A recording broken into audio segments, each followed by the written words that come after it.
Pengaruh kekuasaan Portugis di Malaka menyebabkan 1. Tumbuhnya kota-kota dagang di Indonesia seperti Aceh, Banten, Jepara, Demak, Tuban, Gresik, Banjar, dan Makassar.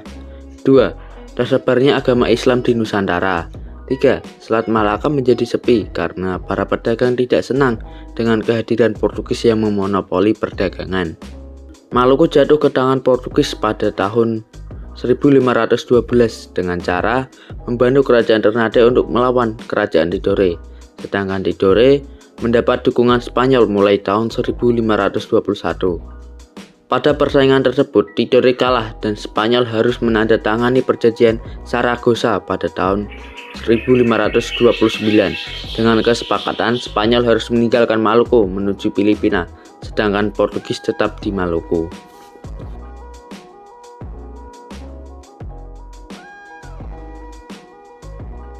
Di Ambon, John van Oldenbarneveld mendirikan VOC pada 20 Maret 1602 dengan kantor pusatnya di Amsterdam. Wilayah operasinya di Hindia Belanda, India, Tiongkok, Thailand, Taiwan, Malaka, Jepang, dan Afrika Selatan.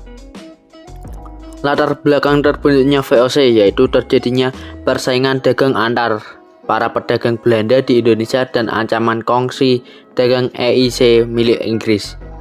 Tujuan VOC yaitu 1. Menghindari persaingan dagang di antara para pedagang Belanda. 2. Menghadapi persaingan dengan bangsa lain yaitu EIC. 3. Menguasai pelabuhan-pelabuhan penting dan kerajaan-kerajaan. 4. Melaksanakan monopoli perdagangan rempah-rempah. VOC dibubarkan pada 31 Desember 1799 karena banyak terlilit hutang untuk memadamkan perlawanan rakyat Indonesia. Tidak sanggup membayar para pegawainya dan adanya korupsi pegawai VOC. Setelah VOC bubar, hak dan kewajibannya diambil alih pemerintah Republik Batak di bawah kendali Prancis. Pemerintahan Prancis di Indonesia dipimpin Gubernur Jenderal Daendels dengan tugas utama mempertahankan Pulau Jawa dari ancaman serangan Inggris dan menjalankan pemerintahan di Indonesia.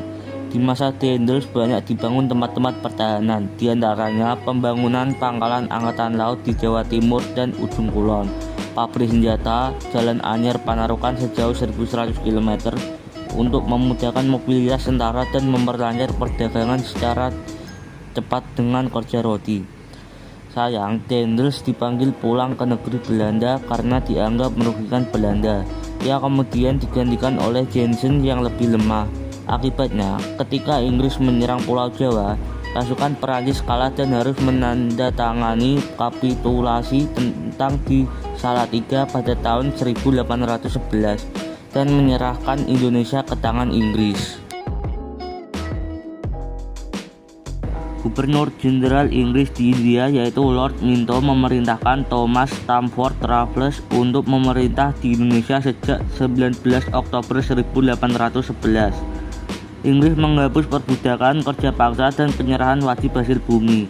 Sebagian gantinya, Inggris mengeluarkan kebijakan sistem sewa tanah, memberikan kebebasan bercocok tanam pada rakyat Indonesia, dan pengembangan ilmu pengetahuan.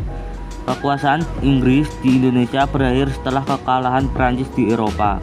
Terbebasnya kerajaan Belanda dari kekuasaan Prancis dan ditandatanganinya Konvensi London tahun 1814 yang berisi Belanda memperoleh tanah jajahannya kembali termasuk Indonesia yang dikuasai Inggris. Raffles kecewa karena harus kehilangan Indonesia. Akhirnya keluar dari Indonesia dan mengembangkan kota dagang di Temasek atau Tasik yang kemudian dikenal dengan Singapura. Indonesia kembali dikuasai pemerintah Hindia Belanda di bawah komisi jenderal yaitu Mr. Elout van der Capellen dan Boutkiewicz dengan tugas memperbaiki sistem politik dengan situasi perekonomian yang buruk. Persaingan dagang dengan Inggris dan sikap permusuhan dari orang-orang Indonesia, Belanda berkuasa dari 1816 hingga 8 Maret 1942 dengan jatuhnya Indonesia ke tangan Jepang melalui perundingan Kalijati di Subang, Jawa Barat.